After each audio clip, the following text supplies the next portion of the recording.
Assalamualaikum warahmatullahi wabarakatuh. Perkenalkan, nama saya Firdasari Hoirunisa, mahasiswi Universitas Jember, Program Studi Pendidikan Ekonomi Angkatan 2018. Nah, proker saya yaitu pendampingan belajar. Di masa pandemi saat ini, penting bagi kita untuk melakukan pendampingan belajar bagi anak-anak.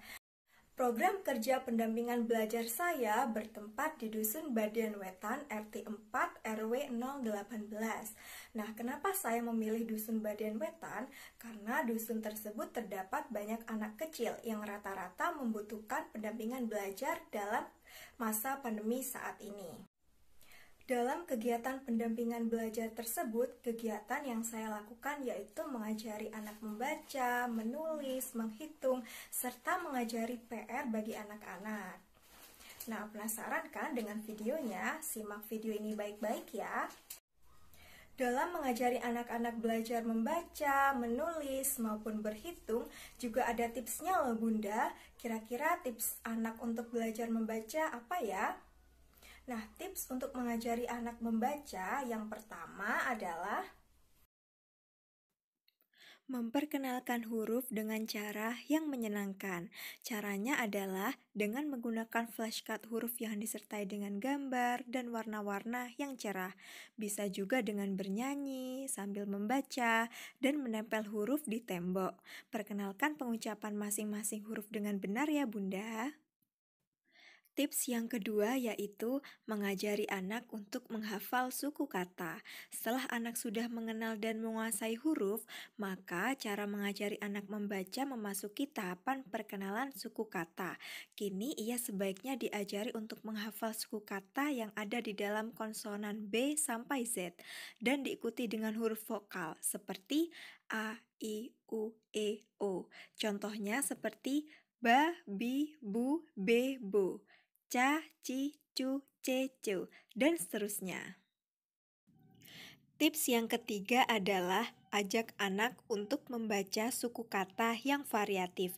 Contohnya seperti buku, bola, luka. Hindari untuk memperkenalkan suku kata yang memiliki akhiran huruf mati, supaya anak menguasai tahap ini lebih dulu. Tips mengajari anak menghitung. Yang pertama adalah kenalkan dan kuatkan pondasi dari konsep menghitung. Contohnya seperti menghitung jumlah kancing baju anak, menghitung jari-jari tangannya ketika sedang mandi, dan menghitung jumlah mobil di parkiran. Tips yang kedua adalah gunakan contoh yang konkret atau pasti.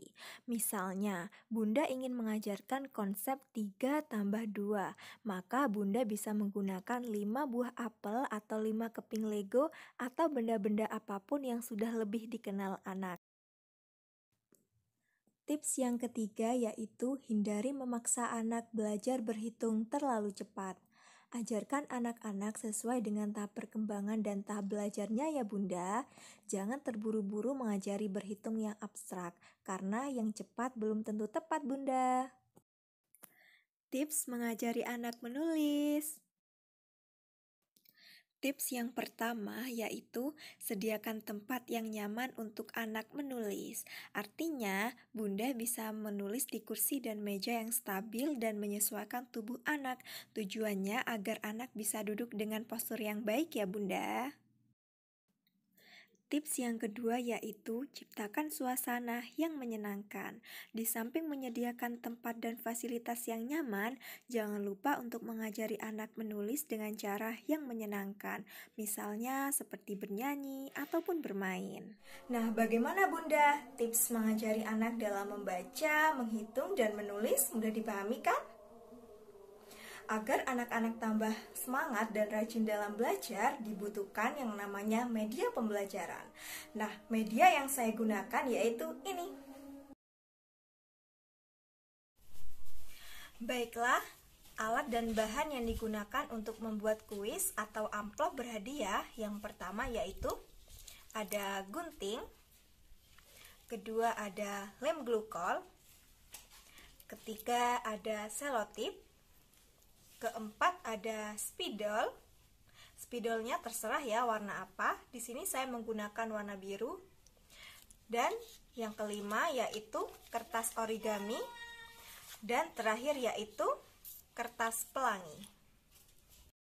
Nah, untuk langkah yang pertama adalah singkirkan semua bahan ini.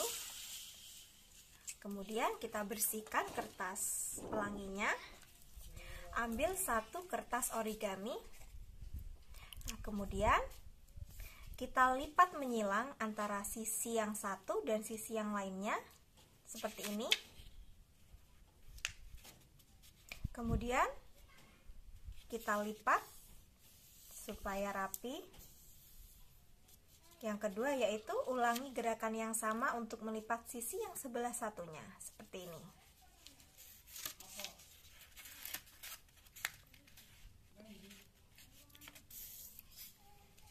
Nah, setelah itu akan terbentuk seperti ini.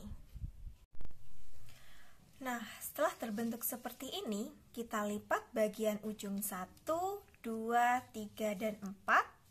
Nah, caranya seperti ini. Kita kumpulkan di titik tengah ini ya. Nah, seperti ini.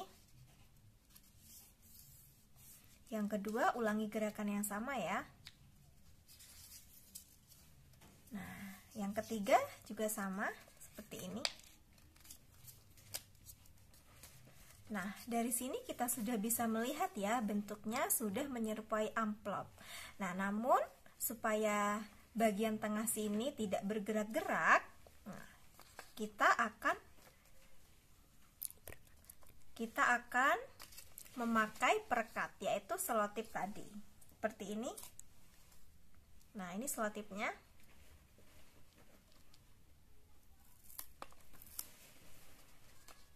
Kita tekuk bagian yang di belakang ke dalam seperti ini. Nah, jadi supaya bisa dibuka ya ketika kita memberikan lontrean atau apapun seperti itu. Kemudian kita lipat seperti ini. Nah, jadi deh amplopnya seperti ini. Lalu kita akan tempel di ujung seperti ini. Kita akan buat beberapa amplop sejajar seperti ini.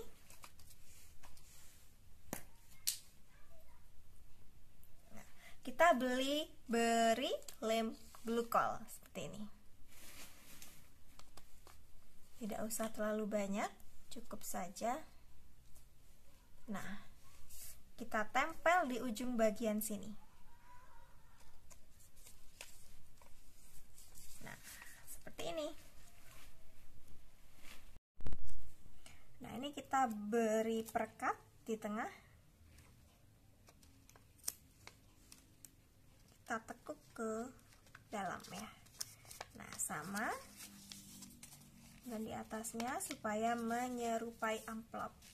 Lalu kita beri lem supaya melekat dengan sempurna. Nah, setelah jadi seperti ini, sama caranya kita tempelkan di sebelah ini. Kalau bisa jaraknya jangan berjauhan ya, supaya bisa keisi amplop yang banyak seperti itu.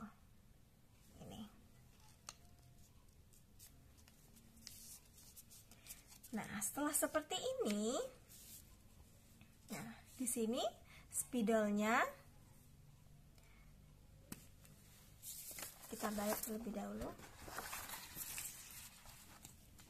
Kita akan menulis huruf di sini menggunakan abjad, ABC, DEFG dan lain sebagainya, atau menggunakan angka. Nah, supaya lebih mudah saja kita menggunakan angka ya. Angka 1, 2, dan seterusnya. Nah, jadinya seperti ini.